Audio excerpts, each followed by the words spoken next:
সংকটজনক মুহূর্ত Chanchal super speciality হাসপাতালে চিকিৎসাধীন রোগী ও প্রসূতির জন্য রক্তের প্রয়োজন। সামাজিক মাধ্যমে এমন পোস্ট প্রতিনিয়ত নজরে পড়ে।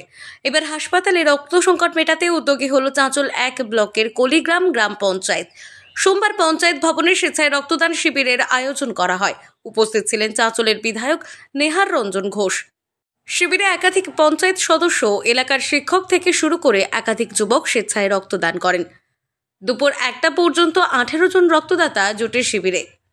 তাদের প্রত্যেককে শংসাপত্র তুলে দেওয়া হয়।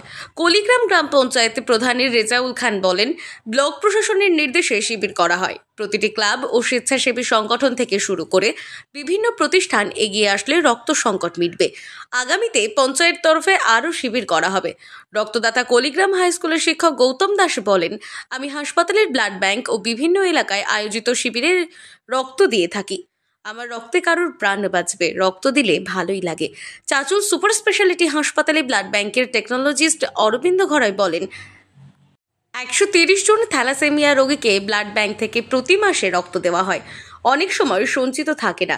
এভাবে শিবির হলে অনেকটা সংকট মিটবে। চলতি মাসে চাঁচল মহকুমা জুড়ে 17টি শিবির হয়, আরও 4টি শিবির হবে। আজকে আমাদের পঞ্চায়েতের তরফ থেকে আমরা আজকে ব্লাড ডোনেশন ক্যাম্প করেছি। এখানে যেহেতু ঠান্ডার সময় হসপিটালে রক্তের অভাব রয়েছে বলেই আমরা পঞ্চায়েতে আজকে ব্লাড ডোনেশন ক্যাম্প করলাম।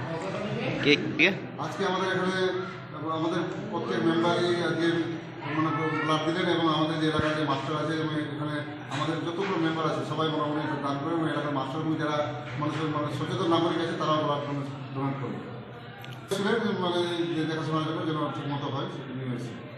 কতজন দিল রক্ত প্রায় পর্যন্ত 17 জন না 20 জন হয়েছে। আমাদের 30 জনের টার্গেট আছে, দিয়েছে আমাদের হসপিটাল থেকে 30 জনের টার্গেট।